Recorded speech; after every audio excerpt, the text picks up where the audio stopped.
महाराष्ट्र की बात करें तो महाराष्ट्र में सत्ताधारी महायुति को उखाड़ फेंकने का दम भरने वाली महाविकास आघाड़ी दिल्ली से मुंबई तक मैराथन मंथन के बावजूद सीटों का बंटवारा अभी तक नहीं कर पाई है। उद्धव सेना जल्द से जल्द सीट बंटवारे को उताव ली है, लेकिन कांग्रेस का यह कहना है कि शरद पवार और उद्धव ठाकरे से मुलाकात के बाद सीटों की घोषणा हो जाएगी। लेकिन महाराष्ट्र की तरह झारखंड में भी इंडिया गठबंधन में सीट बंटवारे का पेंच बरकरार है। आज शाम तक पूरा मामला खत्म हो जाएगा। कांग्रेस का हाईकमान दिल्ली में बैठता है, उनके निर्णय दिल्ली में होते हैं। तो भारतीय जनता पार्टी के नेता या हमारे यहाँ के शिंदे गुट के नेता, उनके भी बॉसेस दिल्ली में है। तो जिनकी हाईकमान दिल्ली में है, उनको बार बार दिल्ली में जाना पड़ता है। उसमें अभी हम क्या बोल सकते हैं। लेकिन मुझे लगता है कि कोई ज़्यादा मतभेद नहीं रहेंगे और हम लोग एक साथ बैठकर निर्णय करेंगे।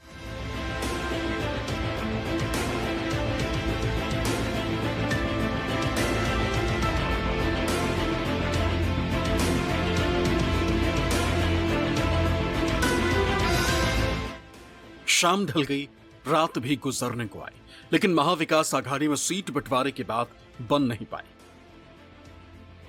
30 सीटों पर फंसे पेच को सुलझाने की चुनौती महाराष्ट्र की सियासत के भीष्म पितामह पर आई। महाराष्ट्र कांग्रेस अध्यक्ष नाना पटोले ने कहा कि मंगलवार को वो शरद पवार और उद्धव ठाकरे से मुलाकात करेंगे। देखो, हमने 96 सीटों पे अभी आज डिस्कशन किया है और हम लोगों ने निर्णय ले लिया है कि जो हमारी जगह अभी भी डिस्कशन में है, उस पर हमने कोई चर्चा नहीं की है।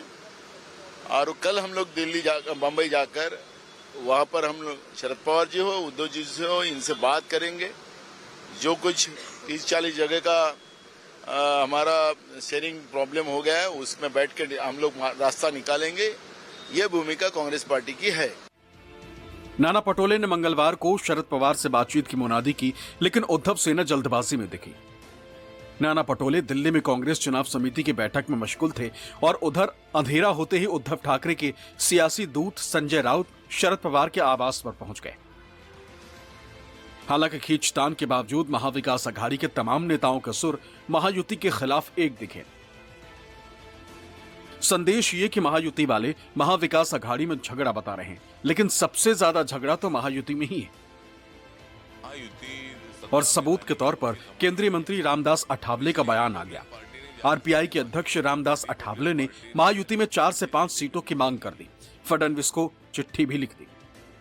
हम सब राजनीति में सालों साल से काम करते हैं, लेकिन हर पार्टी को लगता है कि मेरे कार्यकर्ता को उम्मीदवारी मिलनी चाहिए। जैसा हमको लगता है, एनसीपी को लगता है, वैसे उनको भी लगता होगा। लेकिन ये आघाड़ी है, ये अलायंस है, सबको अपने अपनी भूमिका रखने का अधिकार जरूर है। लेकिन जब सीट शेयरिंग की बात आती है तो सबको थोड़ा बहुत त्याग भी करना पड़ता है, एक कदम पीछे भी लेना पड़ता है। आज नहीं, कल हम लोग लिस्ट डिक्लेयर करेंगे। 40 सीटों में आज अभी भी है, हमारे से ज्यादा तो महायुति में गड़बड़ है। अभी कुछ सामने नहीं आ रहा है, लेकिन मेरा ये कहना है कि हमारा भी 30-40 सीटों पे जो है वो जो सीटों का बंटवारा है वो सवाल हो जाएगा। कब तक लिस्ट बाहर आएगी? कल हम पहली लिस्ट डिक्लेयर करेंगे, ऐसा हमारा प्लान है। कल हम मिल के तीनों लोग प्रेस कॉन्फ्रेंस में लेने का हमारा प्लान है। तो कल हम मुंबई जाने के, आज रात को मुंबई जाएंगे।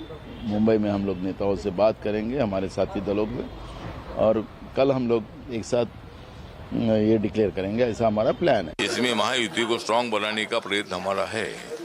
महायुति सत्ता में लाने की कोशिश हमारी है और इसीलिए रिपब्लिकन पार्टी ने ज्यादा सीटें मांगी है। रिपब्लिकन पार्टी ने खाली 5-6 सीटें मिलनी चाहिए। इसी तरह की भूमिका माननीय देवेंद्र फडणवीस जी के साथ हमने ली है। उनको हमने पत्र दे दिया है और आरपीआई को पूरे महाराष्ट्र में 5-6 जगह मिलनी चाहिए। जब सरकार आएगी तो हमको एक मंत्री पद कैबिनेट मिलना चाहिए, एक एमएलसी मिलना चाहिए, 2-3 महामंडल के चेयरमैन पद मिलना चाहिए। तो मैं अभी सीएम से बात कर रहा हूँ और 1-2 दिन में आरपीआई को कितनी सीट मिलेगी, कौन सी सीट मिलेगी, ये हमें मालूम हो जाएगा। सत्ताधारी जो महाराष्ट्र में बैठे हैं, जो इलीगैलिटी से बैठे हैं, उनसे पूछिए उनका हो गया है। कौन किस पे प्रेशर बांध रहा है वो तो सामने दिख रहा है ना। जब कैबिनेट मीटिंग होती है तो एक पक्ष को उल्टी आती है अजीत पवार जी का पक्ष देखकर। अजीत पवार को दिक्कत होती है क्या शिंदे के लोग बोल रहे हैं। साथ ही साथ अमित शाह जी आकर उनसे क्या कहते हैं, फिर ये कहते हैं कि हमें कोई मुख्यमंत्री का चेहरा नहीं चाहिए।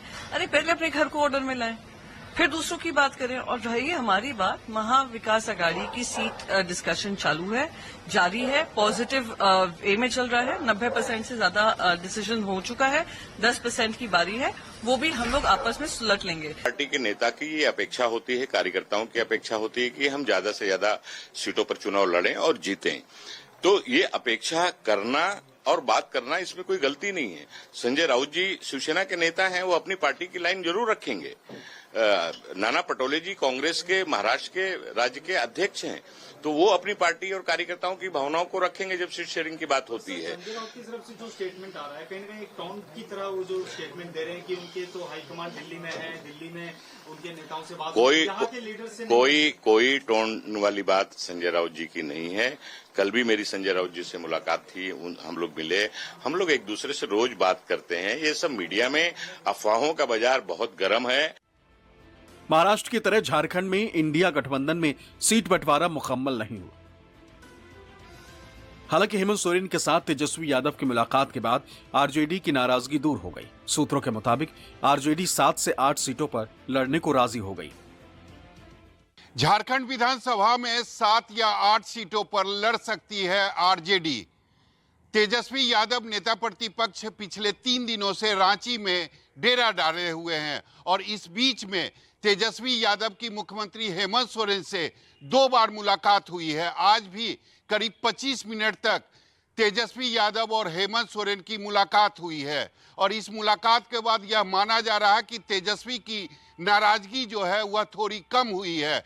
अब तेजस्वी 7 या 8 सीटों पर मान गए हैं। हालांकि इसकी औपचारिक ऐलान होना अभी भी बाकी है।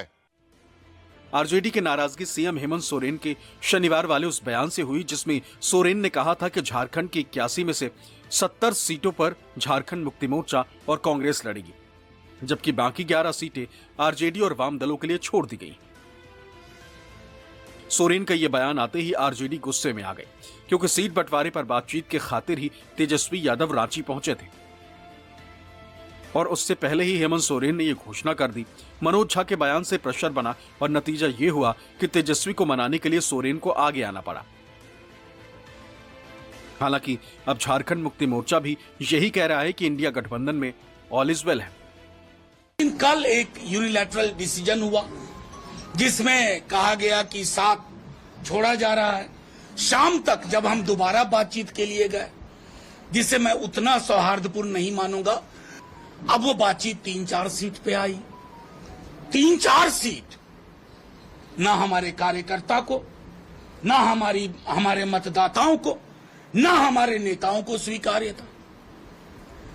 और इसलिए जब हमारी कल की बैठक हुई, आज की बैठक हुई, तो ये चिन्हित किया कि ये इतनी सीटें हैं जिसका ब्यौरा कल तक आपको हम दे देंगे।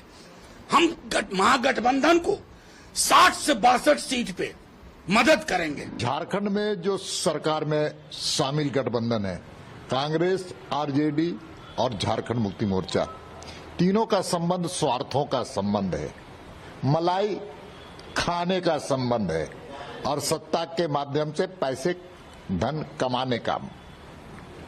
उनके किसी योजना में जनता को केंद्र बिंदु बना करके काम नहीं करना, ये उनका संकल्प है। संकल्प सिर्फ पैसा ही कमाना है। इसलिए जब सीटों के बंटवारे का सवाल आता है तो आरजेडी नाराज दिखता है। वही आरजेडी है जो झारखंड के गठन का सबसे ज्यादा विरोध किया था। इसे हरियाणा के चुनाव का साइड इफेक्ट कहें या कुछ और, लेकिन इतना तो तय है कि कांग्रेस के सहयोगी अब उसे आंखें दिखाने लगे।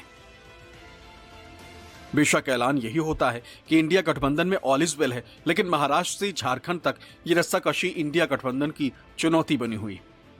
पटना से सौरभ कुमार के साथ अंकुश जायसवाल, मुंबई न्यूज 24।